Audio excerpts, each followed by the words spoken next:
In this video, I'm going to share with you the 3 types of discussions that you will find in the OpenSciEd curriculum. Now, productive discussions are a pretty big shift in the way that we teach science, and they are difficult to facilitate and also getting students to participate. So I'm going to give you some tips on how to plan for these discussions and also how to make a community feel safe enough in your classroom that students will participate. All right, let's begin. The first type of discussion that I'm going to talk about are initial ideas.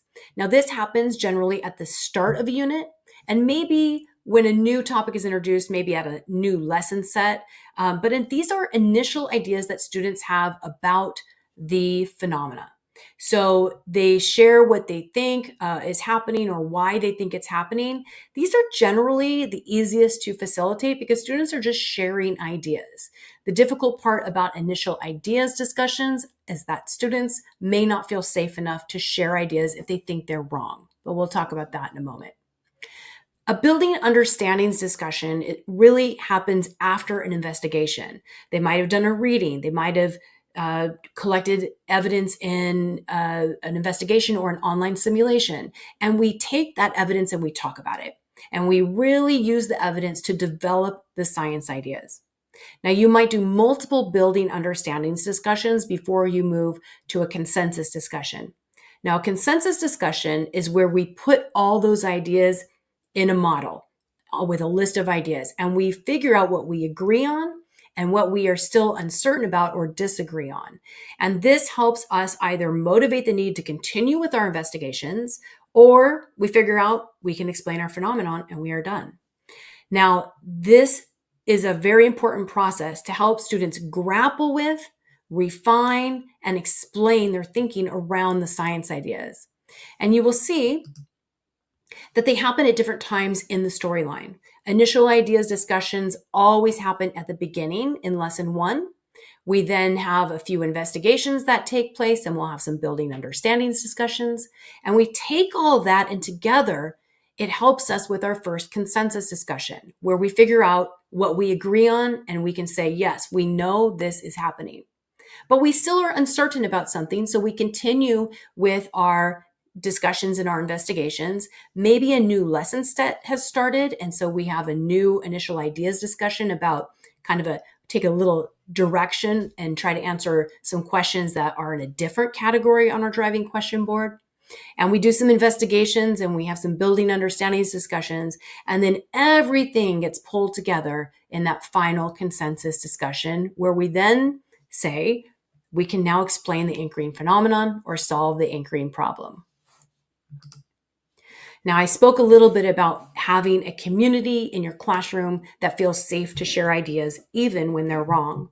Now, OpenSciEd provides 4 categories to help students brainstorm what it means to have a respectful and equitable environment in our classroom, what it means to be committed to our community, what it means to move our science thinking forward.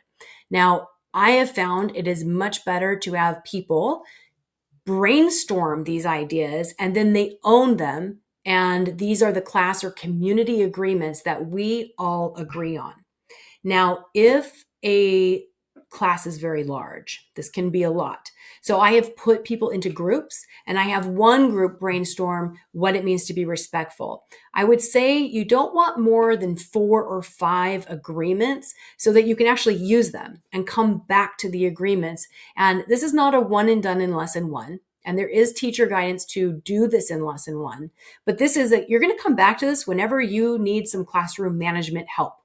If students did not do well during an investigation, we can reflect on what did we do well? What do we need to work on? Okay, let's work on that next time.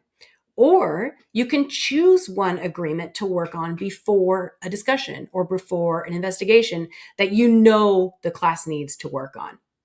Now, here's an example of community agreements that I created with adults, because in a professional learning community, we go through the lessons and we act as students in student hat. And it's very important that we all still have these 4 agreements in place. So this was a very large group. and I had the one group brainstorm what it means to be respectful and so forth and so on. And you can see that I've also shared a little bit of a description of what respectful means. I have found that that's important to share to get them to understand what we're looking for. Now, some of these might overlap. That's perfectly fine. But you can see that respectful, everyone's ideas are heard. All of our ideas have value. Equitable means everyone's participation and ideas are valuable. So we listen to one another. We have equal talk time. This really helps get that hand that's always up to not be the person who shares all the time. Committed to our community. This is we learn together. This means that we're all willing to participate in groups and we stay on task. I often say, what would you like group members, if you're put in a group, to do if they're in your group? What would it be to be committed to your group or your community? And the last one is moving our thinking forward, and we work together to figure things out. So we use evidence to support our ideas. And I love this one, being open-minded to new ideas and willing to change your initial idea. That's huge. That's a really big thing in science. If we have enough evidence, we can change our mind. Now, discussions are probably one of the harder instructional shifts in the curriculum. So I will say you do need to prepare for them. The call outs in the teacher editions look like this. They have a box with key ideas, and it talks about the purpose of the discussion and what to listen for when students share their ideas. Now, as a facilitator of a discussion, the teacher needs to make sure the conversation or discussion keeps moving forward towards these goals. So if you find that it's going in the wrong direction or students aren't really sharing enough, you use what are called talk moves. Now, talk moves are things such as, can you say more about that? How did you arrive at that conclusion? Can you add on to that idea that was just shared? So you're helping students deepening their thinking and really expanding on their ideas. And boy, do these work. You will find links to all of these tools in the window below. One of the handouts are a list of talk moves, and these are great if you have an instructional coach. They can see how many you use during a discussion if they're observing your facilitation of a discussion. But there's a different types of purposes for different talk moves, and those are listed here. You will see that the OpenSciEd 3 discussion types handout has descriptions of each type of discussion, but also sentence starters. So those are key in trying to help you plan a discussion. And last but not least, the discussion planning tool. This is very useful. Now, often teachers say, I don't have time to do that. But let me tell you, it works. And once you fill it out, the next year you just pull out your document and you've already prepped for your discussion. So there are 3 parts to it. Take a look at it. It's linked in there. I've given you some examples of what it looks like to be filled out, but I cannot stress enough how important that planning tool is, or how useful it is, how much it actually helps me when I am planning a discussion to facilitate it in what we call student hat with participants. Now, you will find in the curriculum, there's something called a scientist circle, and this often happens during a consensus discussion.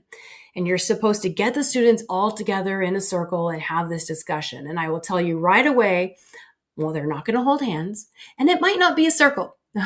It might be a square. It might be an oval. It might be whatever shape it needs to be, as long as the students face each other. So this is about respect and being a part of the community. It also helps as a teacher to keep track of who has already shared by going around in the circle. Now, a couple things I want to say. First of all, teachers say, well, I don't have room in my classroom for this. Just have them stand up, stand around the perimeter of the classroom. It works fine. Couple tips. Provide time for students to prepare, whether they are filling something out in their notebook, completing a data table, having some prompting questions to think about before they share with the class. Maybe they talk to a partner about those questions. Have them prepare before they share to the class. This is a scaffold. It's a small stakes partnership sharing or individual think time before you are put on the spot to share with the class. Also, allow them to bring a notebook or their handout or whatever it is so they have something to look at. Support. to help them share their ideas.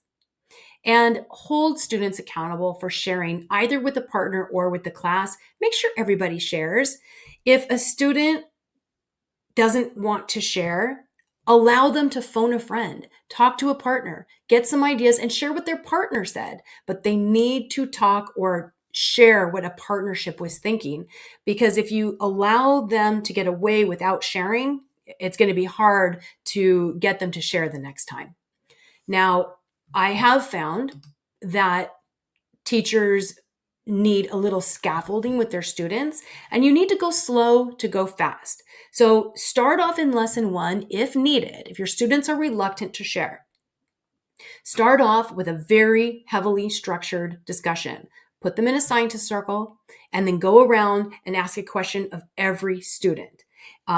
You may ask a question of a pair of students if you have a really large class, but they need to answer. So you're setting the boundary that everybody shares. And it doesn't matter if you're right or wrong. We want everyone to share because that helps move our thinking forward. So that's the first step, getting them to know that everyone's going to share. Then if you've done that, you level up to level 2. They've had some experience. So now they can actually ask each other questions or add on to one another without prompting. That's a pretty big step. You want to say, I want 3 to respond before I jump in, so that they start to learn how to bounce ideas off of each other and have a discussion. Then we go to level 3. Now this means that they're experienced. They've done this several times. They're bouncing ideas off each other.